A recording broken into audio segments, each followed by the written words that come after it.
brought to you by Silver Pumps. Top quality और consistent performance के लिए सिर्फ सिल्वर पंप्स नाम याद रखना। मैं बिना पूछे जो भी कोई भाई मेरे पास जाता है, किसी जाति का हो, किसी वर्ग का हो, किसी इलाके का हो, किसी धर्म का हो, किसी क्षेत्र का हो, मैं उसकी मदद करता हूँ, सेवा करता हूँ। आगे भी ऐसे ही आपकी सेवा। और जो चुनाव होने थे हो गए, लड़ने जीतने हारने वाले सब यहाँ पर बैठे, ये बहुत बड़ी विशेषता है। और ये कह रहे थे कि दीपक चौधरी भाषण कि मैं डॉक्टर क्योड़ी डाल के पद चिन्हों पे चलूंगा, बड़ा गड़बड़ हो जाएगा मेरे पद चिन्हों पे।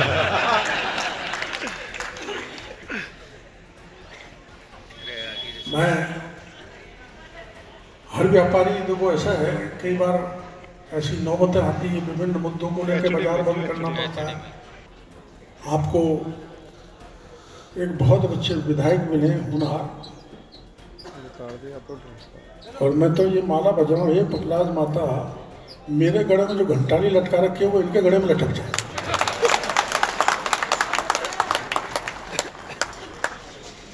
मैं तो रहना ही नहीं चाहता। मैंने तो बहुत एमएलए रह लिया, एमपी रह लिया, चला। देखो बेबात सुनो, मैं कोई प्रशंसा नहीं कर रहा। 4 सदनों में जाने का सौभाग्य मिला है तो मेरे को मिला, किसी नेता को नहीं मिला। मैं बिना पूछे जो भी कोई भाई मेरे पास जाता है, किसी जाति का हो, किसी वर्ग का हो, किसी इलाके का हो, किसी धर्म का हो, किसी क्षेत्र का हो, मैं उसकी मदद करता हूँ, सेवा करता हूँ। आगे भी ऐसे ही आपकी सेवा। इसलिए मैं सभी व्यापारी भाइयों से, मैंने सभा संबोधित की व्यापारियों के लिए 150-200 यहाँ बड़ी सभा संबोधित करने का मेरे को मौका मिला है। मैं आपका बहुत आभारी हूँ। कोई शब्द नहीं जो मैं आपका धन्यवाद प्रस्तुत करूं। और जो चुनाव होने थे हो गए, लड़ने जीतने हारने वाले सब यहाँ पर बैठे, ये बहुत बड़ी विशेषता है।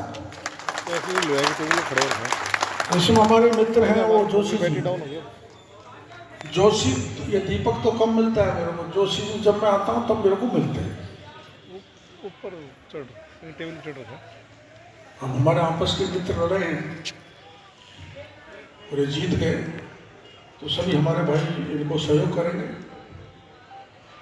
और ये कह रहे थे कि दीपक चौधरी भाषण कि मैं डॉक्टर क्योड़ी डाल के पद चिन्हों पे चलूंगा, बड़ा गड़बड़ हो जाएगा मेरे पद चिन्हों पे।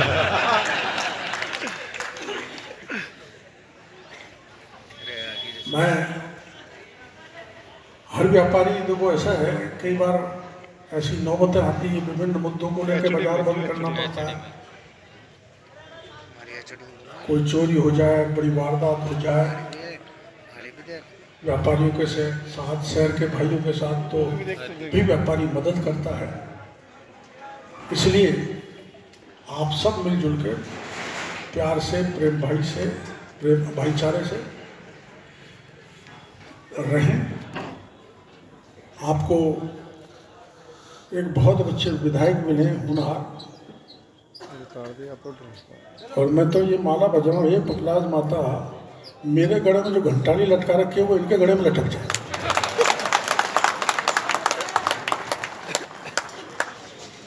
मैं तो रहना ही नहीं चाहता। मैंने तो बहुत एमएलए रह लिया, एमपी रह लिया, चला। देखो बेबात सुनो, मैं कोई प्रशंसा नहीं कर रहा।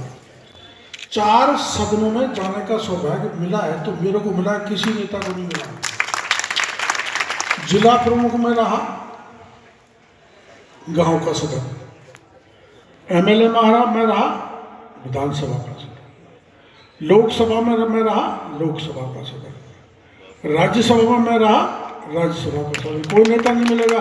3 में जाने वाला तो मिल जाएगा, जो चौथे में नहीं मिलेगा। मैं लोकसभा का चुनाव लड़ा, जिला प्रमुख का तो पायलट साहब ने मेरे सामने ब्रजमोहन जी की धर्मपत्नी को खड़ा कर दिया। तो मैंने ब्रजमोहन जी से बात की, मैंने कहा पार तो पड़ेगी नहीं आप लोगों की, फिर भी क्यों पाड़ा मारना तो मान लो। उन्होंने मेरी बात मानी, उनकी उस बात को मैं सदा याद रखता हूँ। तो दौसा का सबसे पहले बनने वाला जिला प्रमुख डॉक्टर किरोड़ी लाल भी निर्विरोध बना।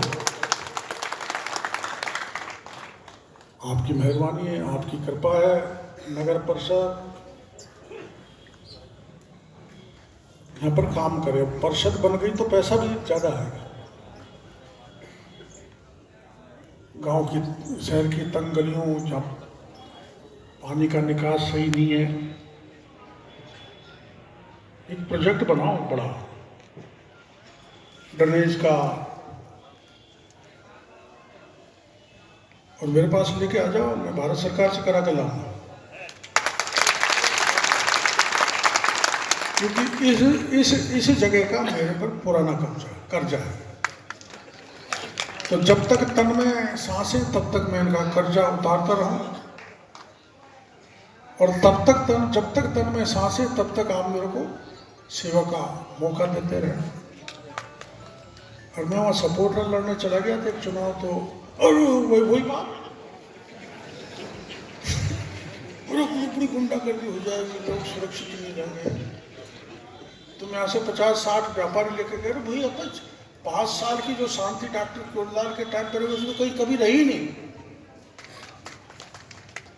तो हम मिलके दोनों, मेरा भी रास्ता यही है सहयोग में पहुंचाने, हम दोनों मिलके, हमारा राम विलास और मैं, बाबूलाल जी तो हैं, मेठी जी तो हैं, ये तो आपकी समस्याओं को ऊपर तक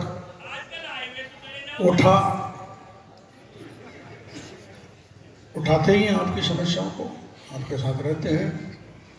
लेकिन मैं आपके जितने भी बड़े पदाधिकारी यहाँ पर शरीक हुए हैं, उनको कहना चाहता हूँ, आपके हित में सरकार से किसी मामले की बात करने की आवश्यकता हो तो आप कभी भी मेरे को हाथ पकड़ोगे तो मैं आपके काम के लिए तैयार हूँ। कोई मनाही नहीं है। नहीं, देखो मेरी बात सुनो, आपको ऐसा ही लग रहा है क्या करेगा, 12 सफेद आ गए, 72 साल का हो गया मैं। भाई आपको पता है कि वो आमागढ़ में 70 साल की उम्र में बरसात हो रही थी, सांप घूम रहे थे, कांटे थे, भगेरे थे, लेकिन आमागढ़ पे जाकर हमने झंडा चढ़ा दिया। सारी घनी एसपी, कमिश्नर, पुलिस, बंदूक, अश्रु गैस, ड्रोन, पता नहीं कहाँ चले गए, हमने झंडा फहरा दिया। काय के लिए? हमारे समाज और हिंदू राष्ट्र की और हमारे धर्म और आध्यात्म की रक्षा के लिए। हमारे भाई जो मंदिर में जाते होंगे तो हम हिंदू नहीं है, ये तो दुर्भाग्य। अपने बगल के गंगापुर के माननीय रामकेश कहते हैं हम तो हिंदू ही नहीं है। तो हिंदू नहीं तो तू सोते थे और मैं तेरी बेटी का फेर पड़ा, कोई एक भी आ जाए, गुमराह करते हैं, सनातन धर्म पर हमला करते हैं।